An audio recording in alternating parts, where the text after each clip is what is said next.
ठाकरेंच्या शिवसेनेला उपरती आली आहे। बाळासाहेबांचं हिंदुत्व प्रखर आणि प्रभावी होतं। आमदार गमावले पण हिंदुत्व सोडलं नाही। मात्र उद्धव ठाकरेंनी हिंदुत्व सोडून सिल्वर ओककडे जाणं आणि दिल्लीवारी सुरू केली अशी टीका संजय शिरसाटांनी केली। ठाकरे मेहनत घेतायत, मात्र ठाकरेंचा फॉर्म्युला आता महाराष्ट्रात चालणार नाही। ही राजकीय दृष्ट्या त्यांची शेवटची निवडणूक आहे असंही मंत्री संजय शिरसाट म्हणालेत। भाजप त्यांच्याबरोबर युती करा। मग 19ला काँग्रेस आणि राष्ट्रवादी बरोबर कोण गेलं? भाजप गेलं, आपणच गेलो होतो ना।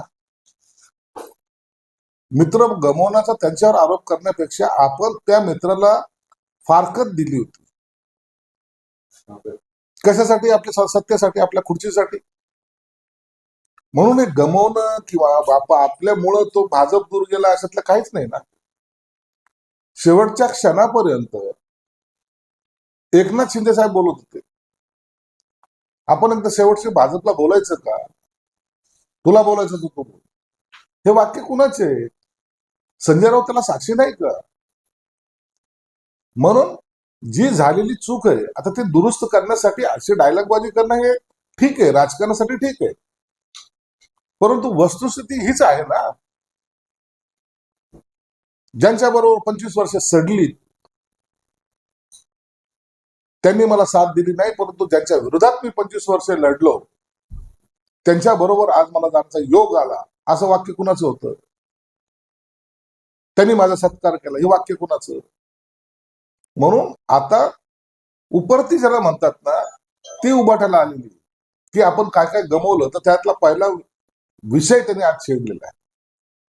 भविष्यामध्ये असे अनेक विषय असतील जे चुकीचे दुरुस्ती करण्यासाठी त्यांना वापरावे लागतील। पुढे असंही म्हणाले की भाजपचे हिंदुत्व खरे नाही, बाळासाहेबांनी त्यांनी हिंदुत्वाचा मार्ग दाखवला।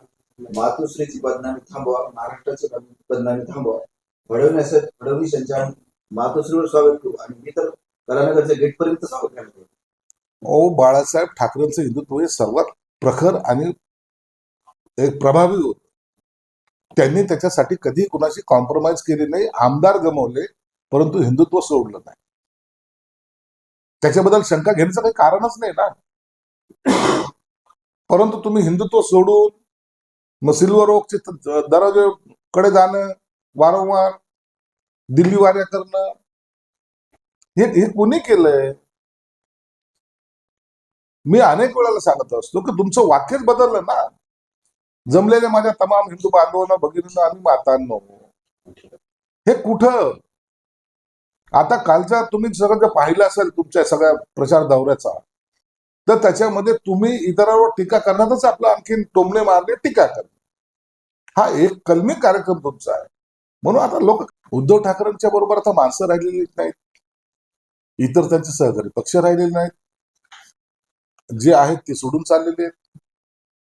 त्यांची केविलवाणी अवस्था पाहून कदाचित या समीकरणापासून काहीतरी वेगळं निघेल अशी त्यांची कल्पना आहे।